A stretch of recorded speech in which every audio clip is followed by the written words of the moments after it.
The first time I came here, there was Pinchon. Pinchon the leader, Pinchon the artist, Pinchon the spectre, Pinchon the idealist, the punk. I gave him a book by Pinchon and he laughed. I asked him how I would be paid for looking after his gallery. He told me en nombre d'heures. I understood en nombre d'œuvres. 1 breu, 2 bruxes, 3 bruxes. I only want to be paid in bruxes.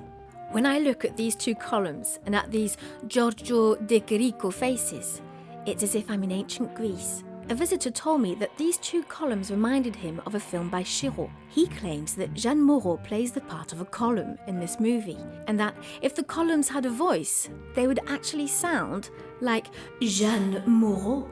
Looking at these paintings and focusing a little, I am able for an instant to disregard the erasures.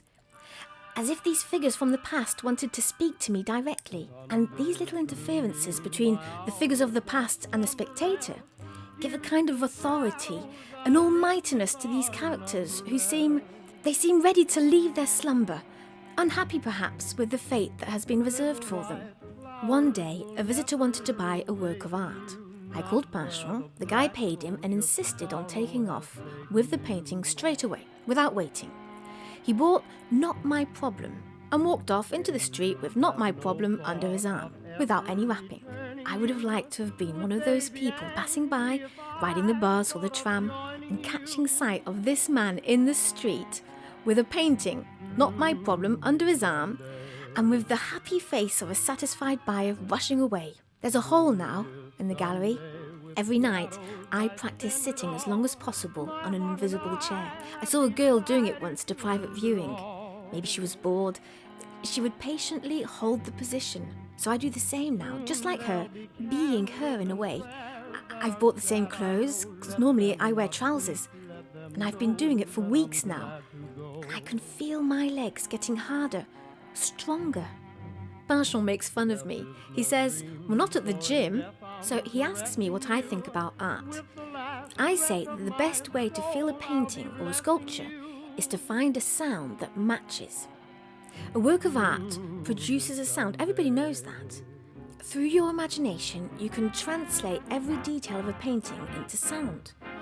So some are noisier than others, some are more harmonious, more angelic. We had fun finding sounds for all the paintings. One day he gave me my book back, saying he'd read it and that Pinchon is pronounced Pinchon, not Pinchon. So he asked me what I was reading. I showed him an old book, Clark Gable's biography. He tells me that the best biography ever is by George Sanders. I retort that Lenny Bruce's is the best. I got 3 kikes here. Do I hear 5 kikes? I got 5 kikes. Do I hear 6 spics? I got 6 spics. Do I hear 7 niggers? I got 7 niggers. We drank Chinon. I wait on my invisible chair, listening to my sonorama, a funny little magazine with holes in it. The tragedy without victims in Mali. Et ce que je crains, c'est de voir bientôt un gros tas de poussière là où il y avait une structure solide. The Powers trial. Je demande à la Cour de me juger non pas comme un ennemi, mais comme un être humain. Fléchette and Écureuil are coming back from the cosmos.